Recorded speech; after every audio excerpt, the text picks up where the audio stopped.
శ్రీకాకుళంలో డయేరియా ప్రబలి పదుల సంఖ్యలో ప్రజలు ఆసుపత్రుల పాలు కావడానికి కూటమి ప్రభుత్వ అసమర్థతే కారణమని వైఎస్ఆర్ కాంగ్రెస్ పార్టీ యువనేత ధర్మాన రామ్ మనోహర్ నాయుడు మండిపడ్డారు.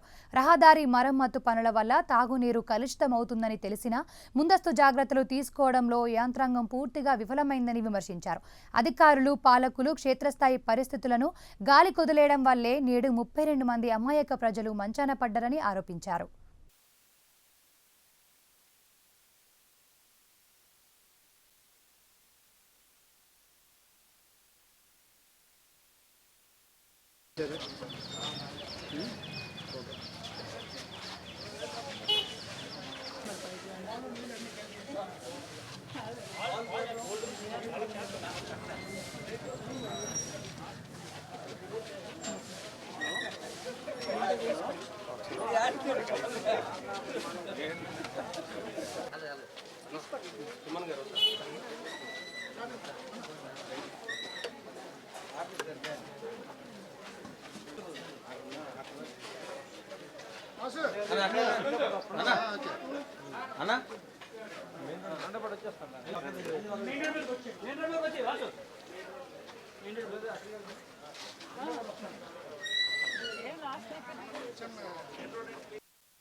ప్రైమ్ న్యూస్ ప్రేక్షకులకి నమస్కారాలు.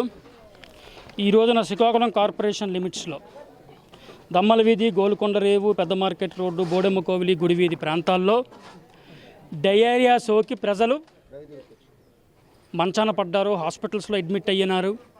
ప్రాణాలు కూడా కోల్పోతున్నారు. ఇప్పటికే నాకు అందిన సమాచారం 3 చనిపోవడం కూడా జరిగింది. ఇది చాలా దురదృష్టకరం. శ్రీకాకుళం మున్సిపల్ కార్పొరేషన్ అధికారులు నిర్లక్ష్యం వలన, శ్రీకాకుళం మున్సిపల్ కార్పొరేషన్ని చేతిలోకి తీసుకుని నడుపుతున్నటువంటి తెలుగుదేశం పార్టీ నాయకుల నిర్లక్ష్యం వలన ఈ రోజున ప్రజలకి ఈ దుస్థితి దాపరించింది. తక్షణమే కార్పొరేషన్ అధికారులు స్పందించి తగు జాగ్రత్తలు అలాగే చర్యలు తీసుకొని ప్రజలకు మళ్ళీ సాధారణమైన స్థితికి తీసుకునే బాధ్యత వాళ్ళు తీసుకోవాలి. అలాగే చనిపోయిన మృతుల కుటుంబాలకు సుమారు 10 లక్షల రూపాయలు ఎక్స్గ్రేషియా వైసీపీ పార్టీ తరఫున మేము డిమాండ్ చేస్తున్నాం. కూటమి నేతలు కానీ, తెలుగుదేశం పార్టీ నాయకులు కానీ, మున్సిపల్ కార్పొరేషన్ అధికారులు కానీ అబద్ధాలు చెప్పి, సాకులు చెప్పి తప్పించుకుందామంటే వైసీపీ పార్టీ ఊరుకోదు.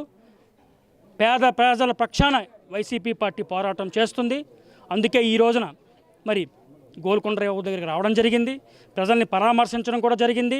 సిమ్మన డాక్టర్ గారు కూడా చాలా అద్భుతంగా అప్పటికప్పుడు వైద్యం అందించి సుమారు 30 మంది ప్రాణాలను అతను కాపాడాడు. ఈ సందర్భంగా సిమ్మన డాక్టర్ గారికి, అలాగే డాక్టర్ వాసు గారికి కూడా నా హృదయపూర్వకమైన ధన్యవాదాలు తెలియజేసుకుంటున్నాను. నేను మళ్ళీ చెప్తున్నాను మీడియా ద్వారా, కూటమి సర్కారు మీరు అన్ని విషయాల్లో మీరు ఫెయిల్ అయినారు. తెలుగుదేశం పార్టీ నాయకులు చెప్పేదొకటి, చేసేదొకటి. మీడియా మేనేజ్మెంట్ తప్ప, కక్ష సాధింపు తప్ప మీరేమీ చేయటం లేదు. ఈ రోజున ఇంతమంది చనిపోతుంటే, ఇంతమంది మంచాన పడితే కూటమి నాయకులు ఏం చేస్తున్నారు? మున్సిపల్ కార్పొరేషన్ అధికారులు ఏం చేస్తున్నారు? ఇప్పుడు ఆదరాబాదరగా వచ్చి ఇప్పటికిప్పుడు సున్నాలు జల్లి బిల్డప్ ఇస్తున్నారు. ఇది న్యాయమా చెప్పండి? చేతులు కాలేక ఆకులు పట్టుకోవడం అంటే ఇదే. ఈ రోజున మీరు ఎవరికి చెప్పకుండా, ఎవరి అనుమతి తీసుకోకుండా అభివృద్ధి పేరుతో ఇష్టం వచ్చినట్టు కాలువలు తవ్విస్తూ వల్ల ఈ రోజున ఈ పరిస్థితి దాపరించింది. మీరు ఇష్టం వచ్చినట్టు కాలువలు తవ్వేయడం వలన పైపు బ్లాస్ట్ అయిపోయి, పైపులో ఉన్నటువంటి వాటరు, అలాగే కాలువలో ఉన్నటువంటి మురికి, చెత్త, వాటర్ అంతా కలిసిపోయి ఆ వాటర్ తాగి ఈ రోజున ప్రజలకు ఈ దుస్థితి ఏర్పడింది. దీనికి కారణం ఎవరు? దీనికి సమాధానం ఎవరు చెప్తారు? తెలుగుదేశం పార్టీ నాయకులు చెప్పాలి. కార్పొరేషన్ చేతిలోకి తీసుకున్నటువంటి కూటమి నేతలు చెప్పాలి. కార్పొరేషన్ అధికారులు చెప్పాలి.